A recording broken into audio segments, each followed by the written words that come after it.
Então, boa tarde. Vamos dar sequência ao nosso trabalho da tarde de hoje. Tentar aqui fazer uma organização rápida da ordem das perguntas. Obrigado. Para que o nosso querido Guilherme possa nos auxiliar. São vários, viu, Guilherme? Vamos lá, a primeira. Como a mediunidade pode se manifestar durante o sono? Agora melhorou. Olha, quem é médium, quem é portador da faculdade de mediunidade, ela se manifesta não só no sono, mas também durante o seu dia. O que ocorre é que muitas vezes a gente, mesmo sendo médium, você não vai lembrar. Vocês já notaram que quando vocês sonham, tem aquele sonho bem marcante. Logo quando vocês acordam, vocês ficam ali na cama lembrando do sonho. Mas chegar de meio-dia, eu perguntar a você o que você sonhou, você não vai lembrar de nada, né? Já notaram isso? Então é a mesma coisa.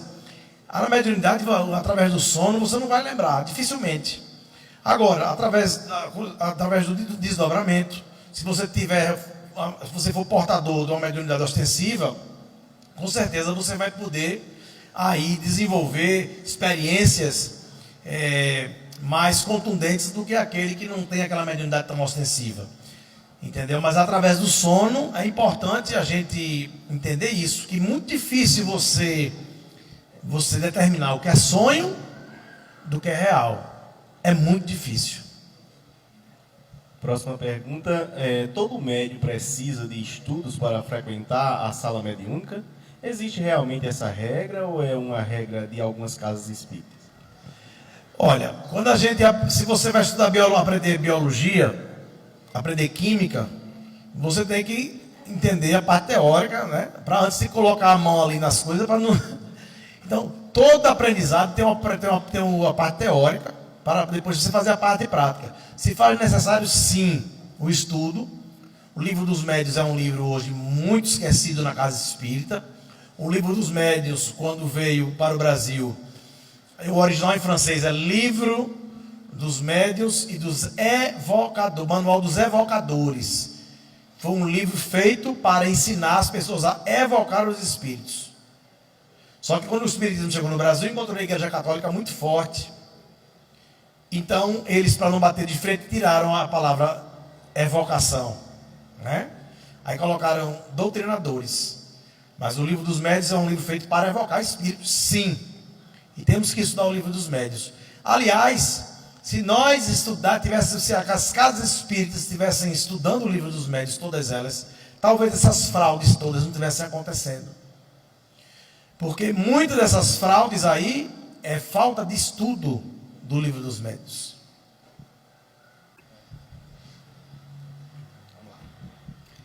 Como é que João de Deus recebeu os espíritos mesmo o plano superior sabendo de tudo que ele fazia? Todos nós, minha gente, temos o livre-arbítrio. Nós escolhemos o que vamos fazer. Tem um caso de uma psicografia de um indivíduo que ele veio com a missão de ajudar os drogados. Ele foi trabalhar numa clínica particular de drogados. Sabe o que ele fazia? Era uma clínica de ricos. Então ele conseguia droga e vendia a droga lá dentro. Quer dizer, ele veio com a missão de fazer o bem, de ajudar. Mas o que ele fez? Ele desviou do caminho. É a mesma coisa. Quando João de Deus veio com potencial para ajudar, para fazer o bem. Se é que ele tinha mediunidade, porque eu nunca pesquisei João de Deus, então eu não posso falar. Mas vamos supor que ele tenha curado. Ele desviou do caminho. Ele teve o livre-arbítrio. É a famosa porta larga que Jesus fala, é a porta estreita. Outra questão, o que é necessário para as nossas casas espíritas trazerem consolação às pessoas anônimas através de psicografia? Olha, as casas espíritas, elas têm um papel de educar a pessoa que está chegando ali.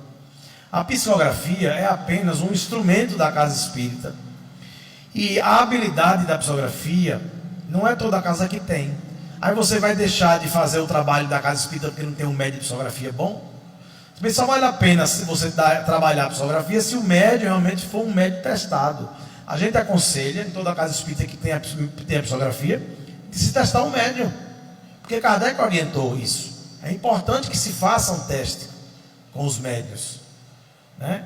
Isso aí tem se vocês entrarem no meu canal no YouTube, lá tem a gente falando como diferenciar uma carta autêntica de uma carta fraudada, como diferenciar um processo anímico que pode ocorrer. Eu conheço um médico que dá carta lá tranquilo, que é espírito, uma pessoa boa do bem está lá, e não, é ele, é o inconsciente dele que está dando a carta. Então, eu acho que mais importante do que a casa pensar na psicografia, é a casa pensar no trabalho de evangelização, é a casa pensar na leitura do livro dos Espíritos, do livro dos médiuns, através do conhecimento. Mais importante, a psicografia, a gente tem que olhar o que está por trás dela e não ficar preso ao fenômeno da psicografia. É uma pergunta assim, diz assim: por que algumas pessoas se aproximam da mediunidade? Existe uma missão, por exemplo, para elas? Olha, a mediunidade é uma faculdade que já nasce com a pessoa. No espiritismo, de ouvir dizer, a gente aprende, eu pelo menos eu aprendi assim, que todo mundo é médium, né? Todo mundo é médium, todo mundo é médium. Mas eu fui estudar e fui ler se Kardec afirmava isso. E encontrei 38 passagens na codificação onde Kardec afirma que nem todo mundo é médium. Se tivesse mais tempo, a gente ia passar os slides para você, que a gente entendeu. Até o próprio Kardec fala isso. No seu discurso em Bordeaux, na Revista Espírita, ele disse: ouvi tudo, aprendi, estudei, mesmo sem ser médium. Kardec fala isso. Kardec não era médium. Então, essa coisa de você, se a pessoa tem a faculdade, se ela tem aquilo dentro dela, é natural que ela vá buscar isso. Tem outra pergunta que fala o seguinte: os órfãos têm alguma espécie de predisposição para atuar na mediunidade? É possível que os órfãos, é possível que após a experiência de perda, os pais direcionem a mediunidade do filho no além-túmulo? Não, aí não tem nada a ver não. Mediunidade, ela independe. Mediunidade, você pode nascer com ela. Você pode, através de um trauma, aquelas experiências de quase morte, pessoas que foram dadas como mortas e voltaram, né? Ficaram um tempo em coma e tal. Muitos desenvolvem mediunidade depois dali de um choque. Então isso é relativo, não existe um fator determinante para isso não ocorrer não. E aqui, por último, nós temos aqui, que não é uma pergunta, é tipo assim um comentário, né, muito positivo, de uma irmã que está presente na plateia, de nome Antônia. Ela lhe felicita pela explanação e também ela disse que aprendeu bastante, inclusive detalhes acerca de Joana d'Arc, né, que foi uma médium excepcional e que a partir desses conhecimentos hoje deixa esse legado para que nós possamos estar aqui falando a respeito na tarde de hoje. Tá bom? Bom, pessoal, só tenho que agradecer a vocês a oportunidade, o carinho, tá certo? A gente espera poder voltar aqui outras vezes. E quando procurarem um médium de psicografia, procurem ver do que ele vive, qual é o trabalho dele, qual é a profissão, se ele vive da mediunidade. O pessoal parece que acreditar em tudo, que aceitar tudo, e não é assim. Vamos seguir Kardec, minha gente. Vamos entender, conhecer, estudar, conhecer, entender, aprender para depois acreditar. Muita paz a todos.